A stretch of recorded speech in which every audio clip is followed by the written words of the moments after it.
Yes, I won a couple of events. That was kind of a national level. And then when I was younger, when we moved away from India, that's when I kind of won my first international competition. This is a piece of advice I give to everyone is you have to ask.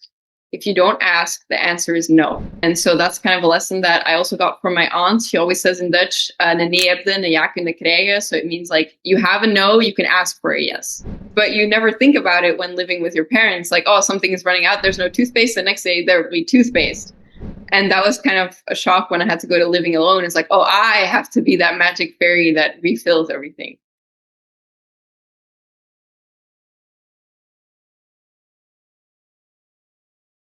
Talking about the framework, you are wearing now multiple hats. A founder, you're also the founder of Sarah Strides. That's the equestrian consulting business that you have. And I think that you have been doing for a while now, right? I think at this point, I've been doing it for 2 years. So yeah. So Sarah Strides, VACS, and then studying. How do you manage your routine? How, because you must have some system in place to make sure everything is taken care of, and also the self-care. How do you do? Yeah, I think self-care, like you said, it's very important because when we neglect ourselves, we can't take care of what we actually want to do. But I think what's been super important to me is two things. One is my support system. So my mom, my dad, and my boyfriend, they help me so much everywhere they can. My mom, she used to be a communications manager, so she kind of helps with getting things out there. And, it's also a big help if I don't have to hire anyone to help me with those kind of things, especially in the startup phase. And then my dad, he's currently still a manager, so he has some good insight on what is currently popular in the market, what we need right now. And then my boyfriend, he really helps with the administration side of things, like sending out the mailings to all the vets, getting the website up and running, just to take some of the kind of boring stuff out of my hands. And next to that support system, I also I cannot stress this enough, is organization. I have a big paper agenda that I write everything in, my to-do list. I scratch everything off. I write everything in there, like stupid tasks I need to do, like cleaning the kitchen, but I also write important meetings in there, just so that if it's in the agenda, I can scratch it off and it's done, because otherwise I lose oversight over everything. And with my agenda, it also shows me like, oh, maybe I have a bit too much planned for today, so I need to prioritize. What do I think is essential? And what can I maybe move to next week or things like that? Do you think because of living alone independently that brings that habit automatically, or do you think it was something hard for you to incorporate in your routine? I think now it's automatic, but in the beginning it was kind of hard because, okay, this sounds very logical, but for example, toilet paper doesn't magically get bought. Someone has to go to the store and buy it. And that makes sense, but you never think about it when living with your parents. Like, oh, something is running out. There's no toothpaste. The next day there will be toothpaste. And that was kind of a shock when I had to go to living alone. It's like, oh, I have to be that magic fairy that refills everything. Magic fairy, I like the word. There's so much of pressure in your environment, being a student and being a founder, early stage founder, the deadlines, the decisions, and the expectations. Was there a support from Belgium, the government, which was really helpful for your business? Because I understand there are certain countries who have this great initiatives of student-led entrepreneur initiative, and I think your business also comes under that category. I think on paper, yes. I think in practicality, no. So on paper, there are some great benefits. Like, for example, I can move one exam. I can say, if I've got meetings, I can get practicals delayed at university, things like that. Those are actually good things, I think, and that are well thought about and that do actually help me. And on the other hand is actually the government itself. So they say all these great things about their website about how they want students to be entrepreneurs and take initiative and, you're the future of Belgium and things like that.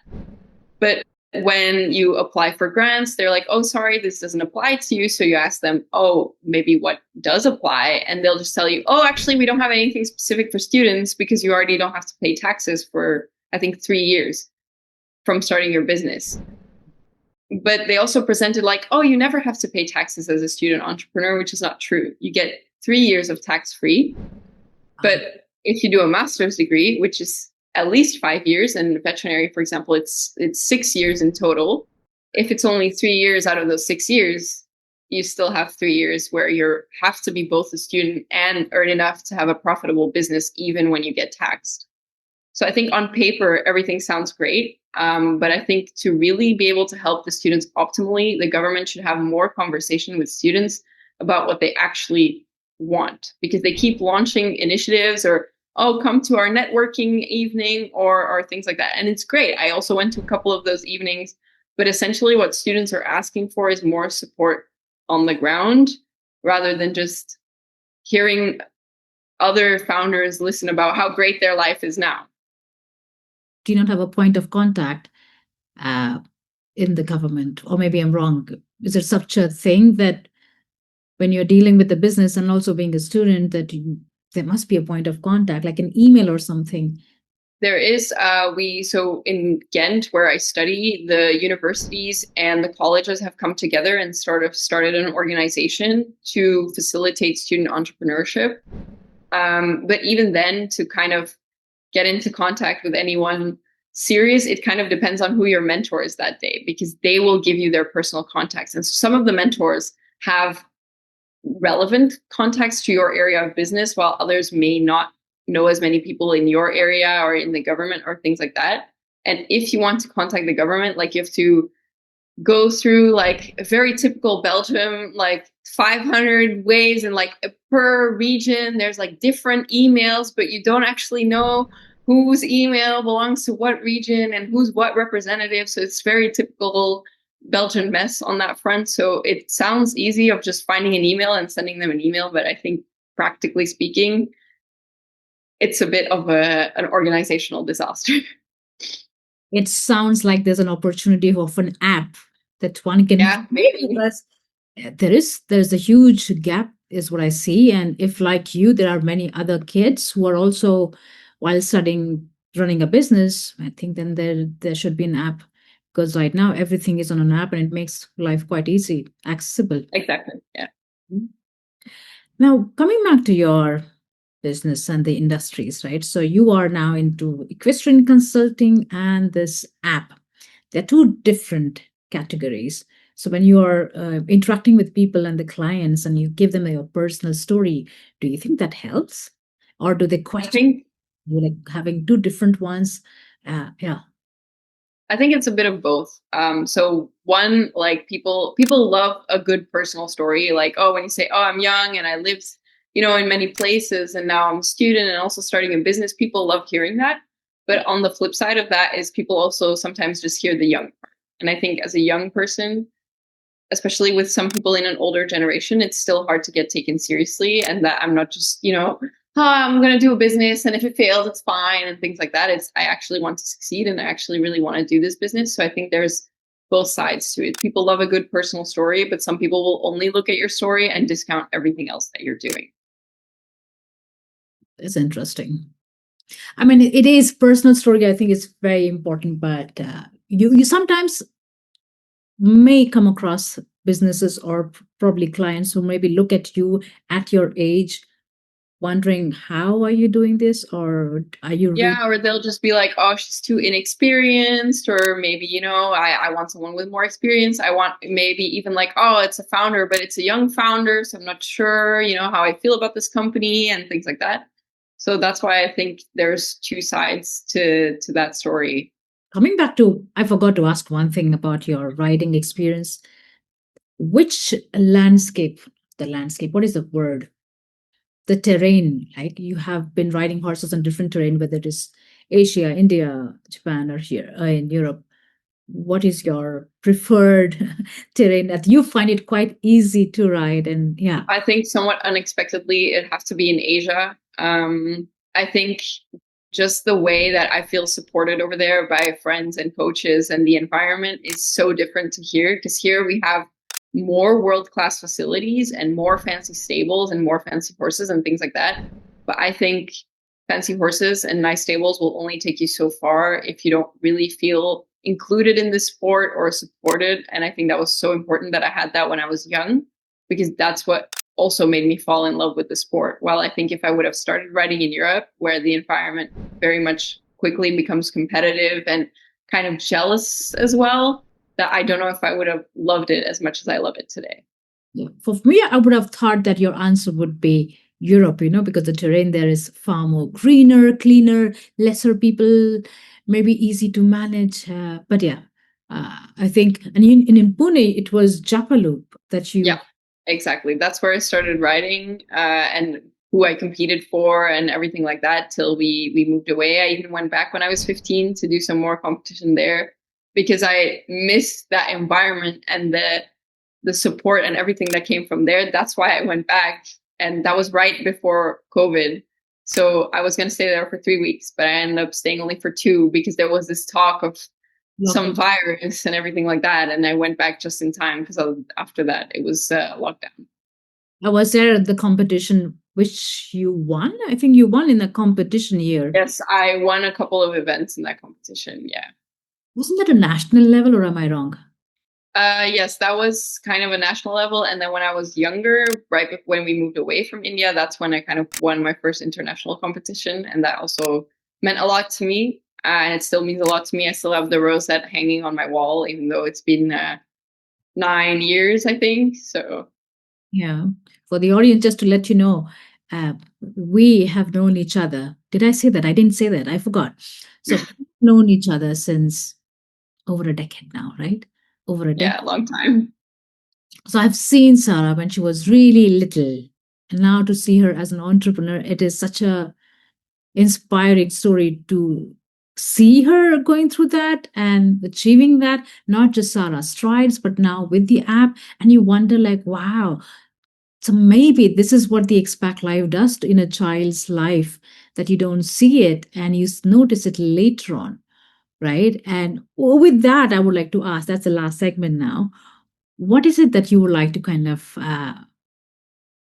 maybe advise the ones who are also in their teenage as an expat and are wondering, okay, how do I crack it or make it big, or what is my story going forward? Is there something that you want to probably give them advice? I have 2 big pieces of advice. One is take advantage of being an expat. People love to hear it. Tell your story. Use the languages you've learned. Use the connections you've met, whether that's through, going to international school or meeting people there or things like that. And my second big piece of advice, and this is a piece of advice I give to everyone, is you have to ask. If you don't ask, the answer is no. I think that's something I learned while living alone and starting a company, is just start emailing. If you don't ask, the answer is no. And I think that's really important to me now, like with one of the Olympians that I had a lesson with. Mm-hmm. After they won the Olympics, I just said, you know what, I'm going to email them. So I emailed them asking if I can have a lesson with my CV attached and things like that. And they said, yeah, sure, come on over, let's have a call. And I ended up going there and I had a great time. So I think what's really important, even presenting, I got to present VACS at my university, is I emailed all of my professors saying, this is what I'm doing. Can you guys help me in any way? Because you're much closer to the field than I am. What do you recommend? And one of the professors said, oh, this is super cool. Like, let me forward it to my other professor friend. And they forwarded it. And eventually he's like, oh, you want to come speak in front of my students? So I ended up speaking as a third year to all of the last year students. And a bunch of other veterinary companies were present as well. And now I'm currently in some negotiations with one of them. So I think it's so important to just ask things. And if they don't reply to your email, nothing gained, nothing lost. I think that's a really important lesson. That's a very valuable one, because either it is a yes or a no. But I think you should also bring that to your mind that I am a student, I know that, but I'm an adult as well. And I've got things which needs to be out and heard. And if it doesn't make any sense, fine, but let me make an attempt to speak about my ideas, right? Because absolutely. And a lot of people will be much more open to your ideas than you think. And so that's kind of a lesson that I also got from my aunt. She always says in Dutch, "Een nee heb je, een ja kun je krijgen." So it means like you have a no, you can ask for a yes. Well, that's a very good advice from your aunt. And I think the ones who are watching your story, there's so much to learn. There is something about really the insights of your business and the process of really coming up with the ideas, right? From brainstorming to till date that you are exploring and evolving taking it ahead, talking to the clients, to the journey, your whole childhood, as to the benefits of come living in different countries, adapting the culture, being very observant. I think that is one thing that I noticed, that expat kids start to do that. And Absolutely. that goes without kind of training, isn't it? Like, since you are like, yeah, you just kind of become forced to become adaptable. Like how I learned English was just like, yeah, we didn't really have an option. So I got thrown into international school, and within 3 months you pick up English because otherwise you can't communicate with anyone. So it's so, as an expat, you really learn to be adaptable. And that's such a life skill that you can take far beyond just living abroad. so there it is. She's a great example for the ones watching and wondering, what can I do? Or even the parents who are wondering, okay, what happens once you're an expat child? What happens once you come out of this international school? Because we focus a lot on the degree part, but how do we take the passion much forward in a way where we can make an impact, make some profit as well, and also stand out? So that's Sarah Oliviers for you guys.